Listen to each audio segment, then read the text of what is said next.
là giờ và lúc đầu thì mình thi nâng cổ xa nâng cổ gì nè là giờ Hong Colorado Festival chứ là giờ cho mong sinh ra để tao muốn nâng toa lại giờ có xe xứ có xe vì từng đó thì nó giờ chơi mua khổng thế mua no phần là nó giờ cho mi ở túi thế cho mình xài lên lòng bài này rồi hậu phí nó hậu Colorado nó chỉ mua nên chống về lại qua mình mấy xưa nó giờ lên tàu tô lú này nó giờ chơi tàu tô lú nhớ hậu phí nào là mua tàu tô lú thế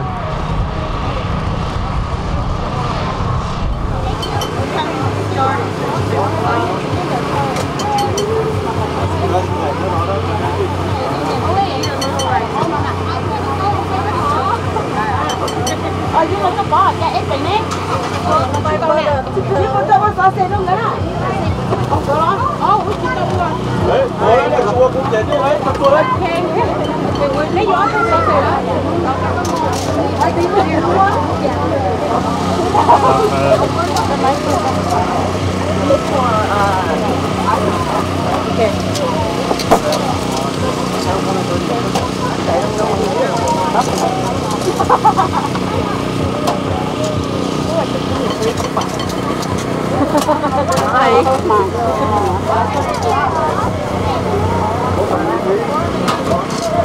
Sao phải đâu? Tàu bên chọn bên để lấy tàu chỉ tận thôi à, phải bạn. tao nó sổ rồi à? Cú chỉ muốn là con gì tôi muốn là. đâu đô la đấy hả bây giờ? Đùa đấy hả? Đó. Cái gì mà bên tàu ba là chỉ chỗ rồi á. Còn nó à? Ba chọc rồi, ba chọc rồi. Đuôi. Rồi nó thấy không? Yeah, good. Mùa đấy con cái chắc nó bắt lại.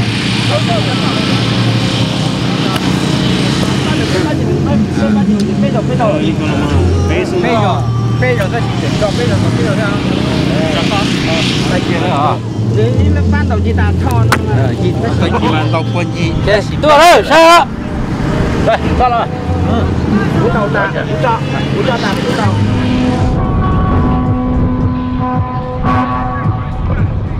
Bây giờ này giờ thầu mông này, này tí tua cháu rồi lại.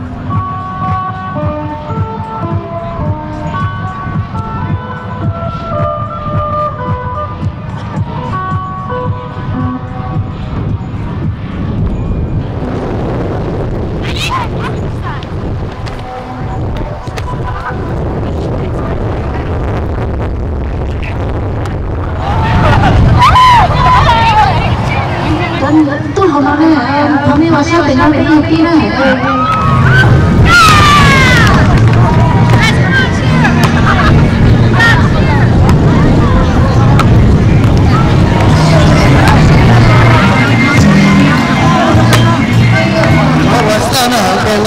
là chúng ta biết là cái gì chua thì biết một cái đồ cái gì chua gì thì ông ấy sẽ có làm gì ya bây giờ stan là chúng ta cái gì đó đó là chỉ số đồ là chúng ta Khẩu thôi.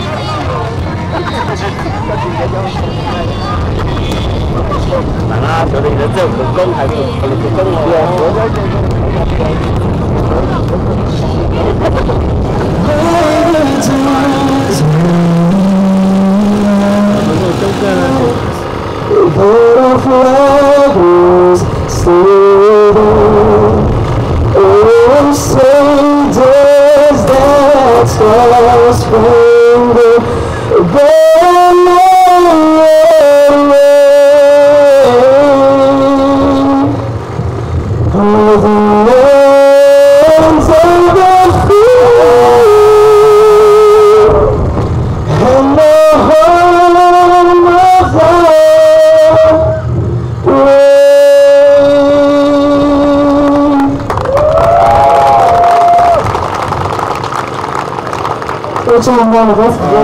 lúc đây là thế chỉ toàn đâu cho tôi là tôi mua một cho Makila này vì thế mua này tôi mua để bảo nó thì là mua thì số số của cho mình này sẽ là sai cho ta kia này เป็นหมอขับไฟหน่อยเป็นหมอขับไฟหน่อยจะเป็นหน่อยเฟสติวัลนั่นเถอะวันนี้ชอบไปทำสิ่งหนึ่งได้กูรู้ข่าวแล้วกูจะช่วยเราตัวเขาเด็กกูมั่นจีมั่วเลยจีจะเอาหนูนั่นเถอะแต่เราไม่ใช่ทำดังเราเนี่ยได้ยังมั่วจับตัวเราหรือที่จะมีที่ได้หนุนต่ออย่างเราจะมีเรื่องที่เราทำตัวนี้นู้นเนาะชอบตัดสงสัยว่าเราโมเลยทำตัวนี้นู้นเนาะจีเล่นไปกูหาเราตัวไทยยอดตัวเราเนี่ยอยู่ที่หลังเสด็จไปตอนจนเราตอนนี้จะหาเราหลบไปเที่ยวจีนเราอยู่ตัวจงจีนได้เท่านั้นโมกูว่าให้ว่าจอเนี่ยกูวันนี้ชอบไปว่าจอเราไปดูเท่าจอเขาหน่อยMayor Atchison he's here he's our ก็ลุ่มไปคุยจ้ะสานิกิชงนะตัวนั้นนะยังไม่ชงเท่านั้น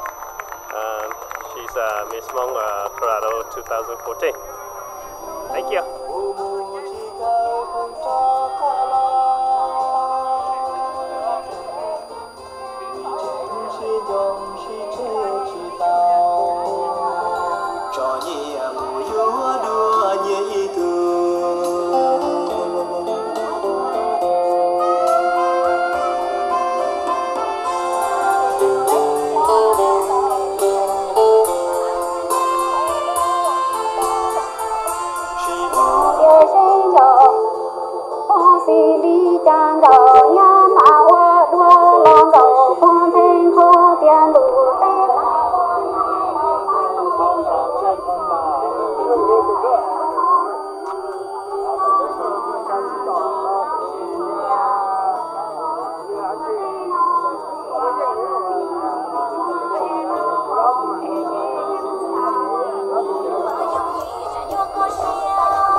cho YouTube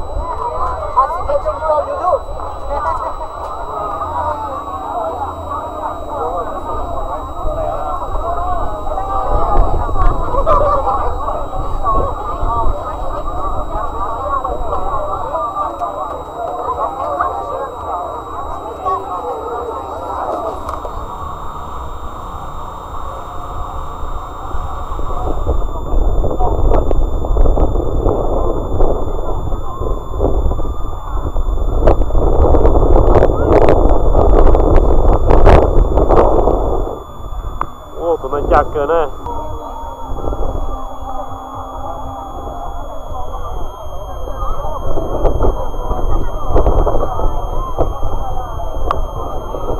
ô tụi lộc thấy nó giặc cơ hay